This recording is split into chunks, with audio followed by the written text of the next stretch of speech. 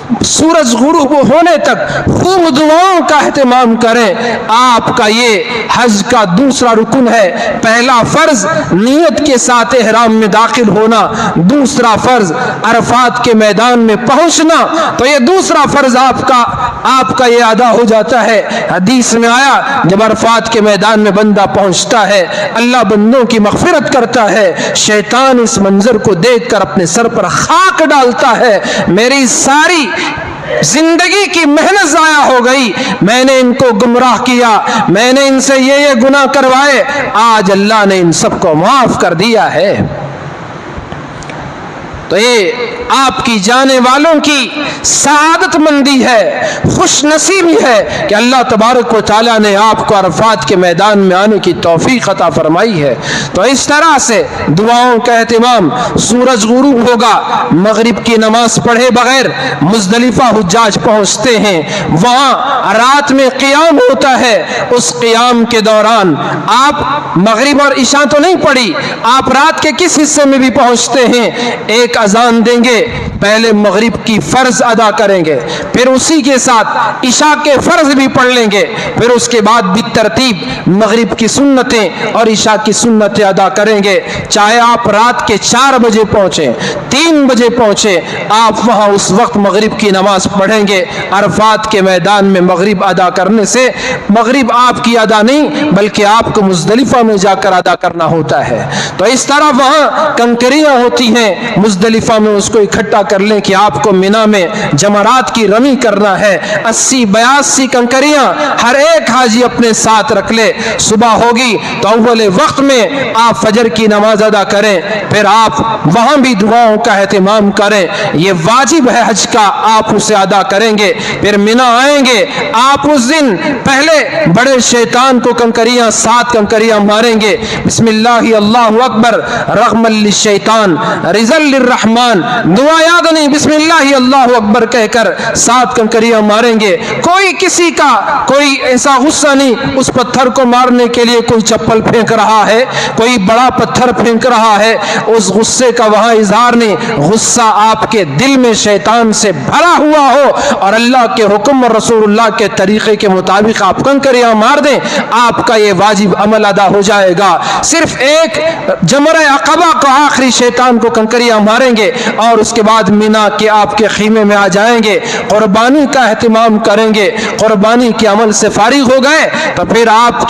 جو احرام کی چادروں میں ہیں، آپ اس احرام کی چادر سے باہر آئیں گے، حلق بھی کرا سکتے ہیں، آپ سلے ہوئے کپڑے پہن سکتے ہیں، ساری پابندیاں ختم ہو جائیں گی، سوائے ایک پابندی کے کہ بیوی ابھی بھی حلال نہیں ہو سکتی، آپ کو طواف زیارت کرنا ہوگا۔ طواف زیارت حج کا تیسرا فریضہ ہے، اس کے بغیر حج پورا نہیں ہوتا۔ مکہ مکرمہ پہنچے، طواف زیارت فرما لیں، جن لوگوں نے پہلے سے سعی کی ہے ان کے لیے اب سعی نہ ہوگی، جنہوں نے پہلے سعی نہ کی طواف زیارت کے بعد اسی وقت وہ صفا مروہ کی سعی کریں، اس طرح سے آپ کا یہ حج کا عمل مکمل ہوگا۔ پھر آپ مینا کو واپس آئیں گے، مکے میں قیام نہیں کریں گے، دوسرے دن 11 ذی الحج کو مینا میں